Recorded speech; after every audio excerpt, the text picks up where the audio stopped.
Guess what guys? May tinapos akong anime. And I have even something better. 24 episodes anime siya at hindi 12 episodes lang. Mina, what's up? It's been a while na may 24 episodes anime akong tinapos. I miss this type of feeling na magkaroon ng attachment sa isang solid anime gaya nitong Tying the Knot with Amagami Sisters. Imagine 6 months din yun and sa corporate world, pwede ka na maging regular employee sa period na yan. In fact, my first impression video na rin ako sa anime to many months ago pero after finishing the whole anime, here's my thought. Before we start, as a quick reminder, medyo may konting spoiler lang din tong video so keep that in your mind kaya I suggest go finish the anime muna then balik kayo dito. Where to begin? Itong Tying the Knot with Amagami Sister is sa una I can see na maraming pupuna dito na it's just your typical high school romance harem anime na puro unnecessary fan service with low-key incest narrative. Pero upon finishing it, I realized na it's just your typical high school romance harem anime na puro unnecessary fan service with low-key incest narrative, but with good story, character development, fantastic soundtrack, high-quality animation, at typical high school romance harem anime. De seryoso, dun tayo sa story.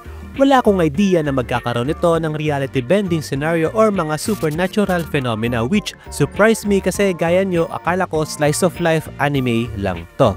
Throughout the show, arc by arc, may mga na-experience si Uryu na male MC nitong anime na mga out of this world phenomena. As we know, si Uryu yung taong hindi naniniwala sa mga gods or sa fate ng ibang tao, and knowing that, nakakatawa na first-hand yan experience ang tinatawag nila sa Japanese folklore na Kamisama no Itazura or God's prank. Dahil sa mga so-called pranks na yon, mas naging close siya at mas nakilala niya individually ang tatlong Amagami Sisters. Konting recap, ito si Asahi. Siya ang bunso sa kanilang tatlo and please don't ask me kung ano ang take ko sa kanya. Then ito naman si Yuna, ang middle child or winner by default since siya ang classmate at kaedad ni Uryu. And finally, si Yae, ang eldest sa Amagami siblings na may pinaka-interesting character plot sa kanilang tatlo.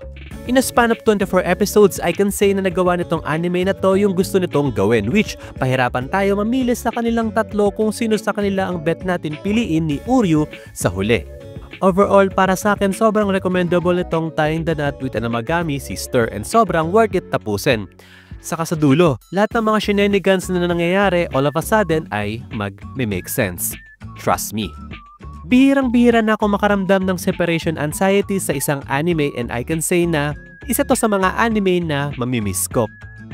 Pero mabuti na lang in today's climate na every anime ngayon is nag-a-announce na ng Season 2 right after ng last episodes. Kaya looking forward na agad ako sa Season 2. Teka, wait, asan yun? Teka, seryoso? Wala pa?